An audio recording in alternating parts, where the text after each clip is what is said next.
Hey everyone, welcome back to Bear's Workshop. In today's video, we are going to be installing a new front bumper on this 2020 Jeep Wrangler TL? JL. Okay. I haven't worked on a Jeep in a while, so it's going to show. And what kind of bumper are we putting in? Putting a Barricade Extreme Vision bumper. That sounds pretty neat. And we're putting a base plate on for a blue ox tow bar. So we're doing both. Yeah, we may cut that out and do that separate. Okay. All right. Just that. And maybe some other accessories, because John's got a buttload of stuff on the back of his Jeep that we're going to be putting in. So maybe we'll make a separate video for each screw that we put in. Oh yeah. All right, stay tuned. Let's see how this goes. Yep.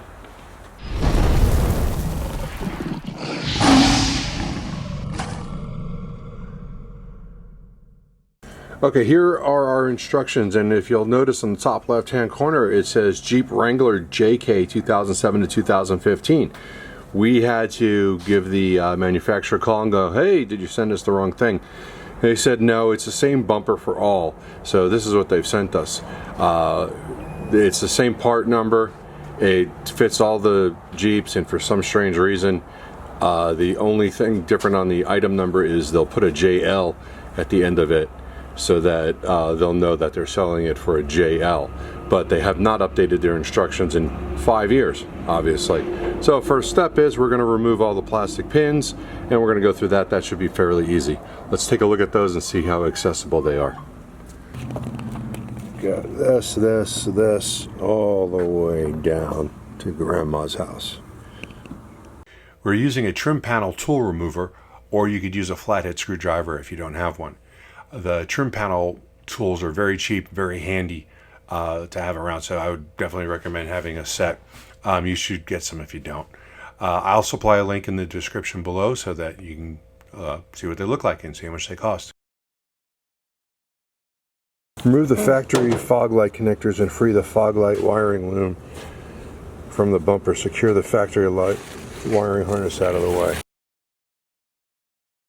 At this point, we're removing the factory fog light wires. It's just a matter of finding the clip, unclipping it, and then you're good to go.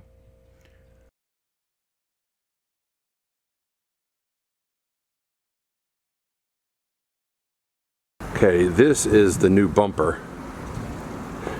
We're going to take this out. We're going to see where our connecting points are so that we know where we're disconnecting the other bumper at. And we'll see how cool it looks. Oh, light bar. What is that, a 20 inch light bar? Is that integrated? Yes. Cool. It goes up here. Nice. More cables. More cables. Lights and cables and tigers. Oh my. There's just accessories for the bumper that's included here. We'll open these up in a minute. Let's see what this bumper looks like.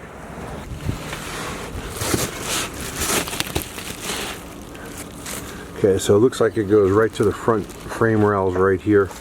There's two here. These look like they screw in.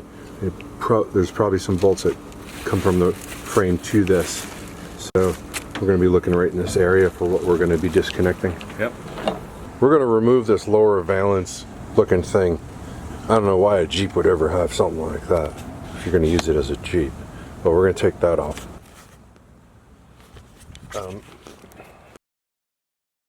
So there's a couple screws here that need to just be removed from this bottom panel. They're 10 millimeters. And then there's a couple more of the little fasteners that you can use the trim panel tool remover again, which I hope you bought since I just mentioned it.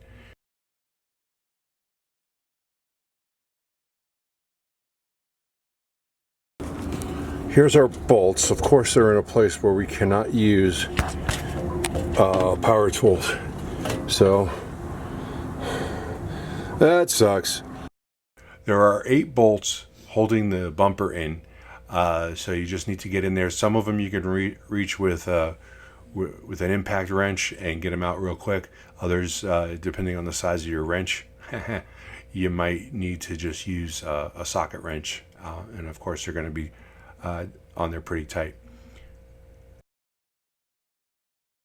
Front Jeep 2020 Jeep JL Wrangler Sahara front bumper with integrated LED fog lights. Woohoo! For sale.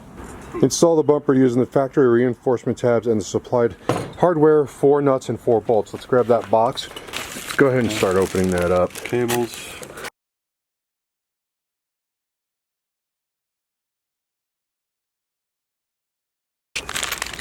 Are those little Allen keys in there? Yep. Okay. Brackets. Brackets and brackets.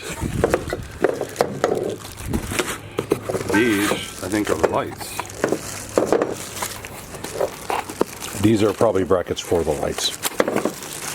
Yep, here's the other LED lights. That's my guess. Okay, these are brackets for the lights. Okay. Balls. And I bought 2 different ones, nicer, cool ones. So, That's what came with it? Yep. This is what came with it. But I bought 2 nicer ones. I'm surprised they're not finished with the black. Yeah. Well, the ones I bought are the gray color. Mm-hmm. This color. Oh, so you have additional ones? Yeah. So okay. I'm gonna put these on the back ones when I buy the back bumper. You hang them off the differential so they look like balls. Yeah. Okay. Well, we don't need these right now. Nope. That's what I was just Put these on the side. This has nothing to do with that. Okay. So this is our bumper bolts. Mm-hmm. They look smaller than what we just. Our LED lights. Okay, this is a aux blue, base plate for a tow behind on an RV, and we're going to be installing this today. We've already got the front bumper off, and our next step is going to be removing this piece and a bolt over here on the side to get this connected, and on the other side we're going to do the same.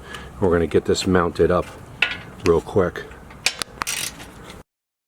We're removing the bumper bar that goes between the frame rail. This is just some sort of reinforcement piece, but it needs to come off and it will never go back on. So just a couple bolts, we unscrewed them, tossed everything away.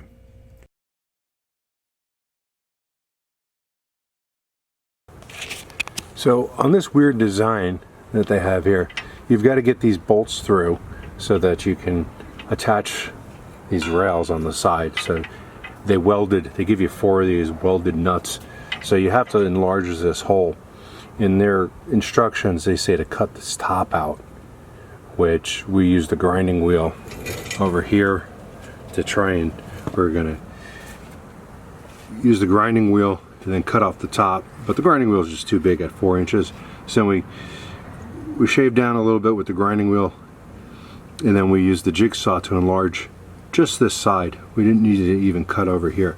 So now this goes in just like that, and that made it a whole lot easier than their idea of cutting through this 1/4 inch plate and getting that back there. So this now goes in and out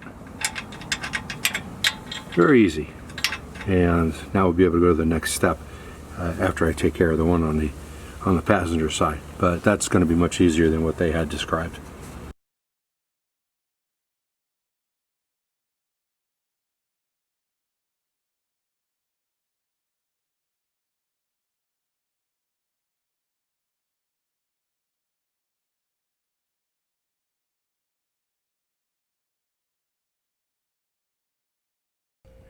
We're mounting the bar right now and getting ready to attach it, but first we need to line everything up so we can drill 1 hole on each frame rail.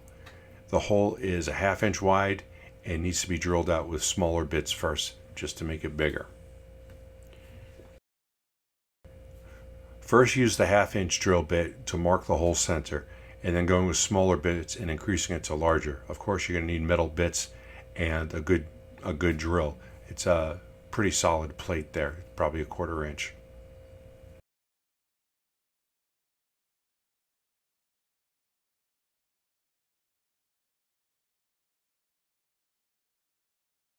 I'm putting Loctite on the bolts and I'm sliding them through.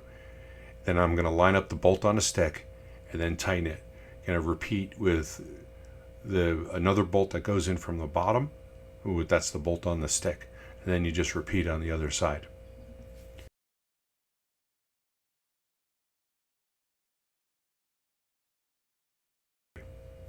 Here we're wrapping the safety cables around the frame. make sure you get them. You never know when you'll need them.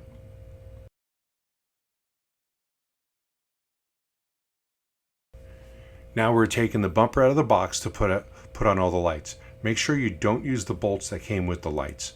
Use the bolts that come with the bumper for this particular bumper. The longer ones are too long and they hit the back of the bumper. The shorter ones are the ones that fit.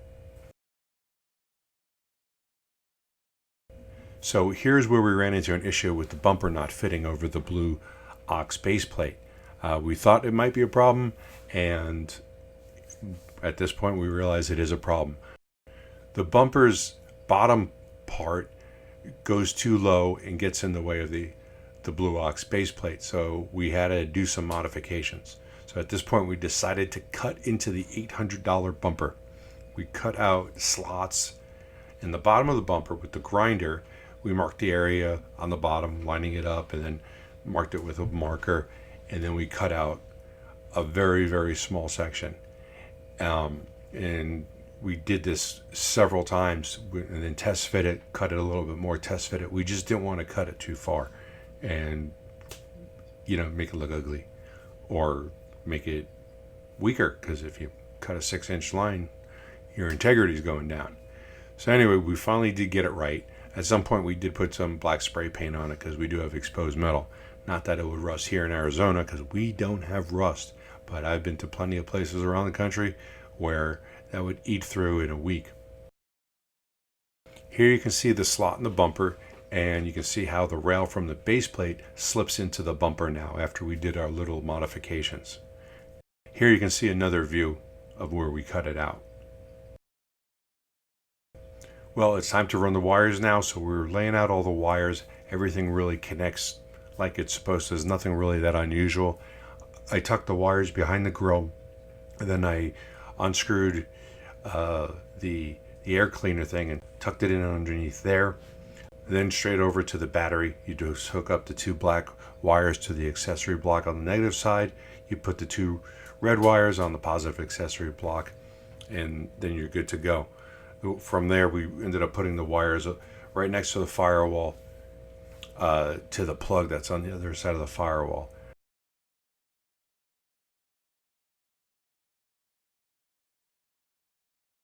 So this is where the plug is for the firewall. The plug can be pushed out from the inside, and then after running the wires through, you need to seal it up somehow. We tried to cut a groove in the cap that we pushed out, so we'd only have a small hole, and then we could just seal that tiny hole up. But as soon as we tried to cut it, it just split in half. So John gets to order a new one, and he can figure that out. The outer lights are wired to the fog light circuit, so the engine and the headlights need to be on in order for them to work. So please keep that in mind. And everything else, that we're going to get everything zip tied up, and everything will look pretty when this is all done. So here we have the final setup with the Extreme Terrain Barricade front bumper with modifications for a Blue Ox base plate. Everything fits, everything looks good. There's going to be no issues hooking this up to an RV and pulling it behind it. So I know we'll also be doing some more videos on future add-ons for this Jeep. Probably a winch, a rear bumper, maybe a lift kit. Who knows what John will buy. Things can change quickly, but he likes to buy things. I hope you enjoyed this video, so please hit that like button and then the subscribe button, and we will see you next time. Thanks for watching.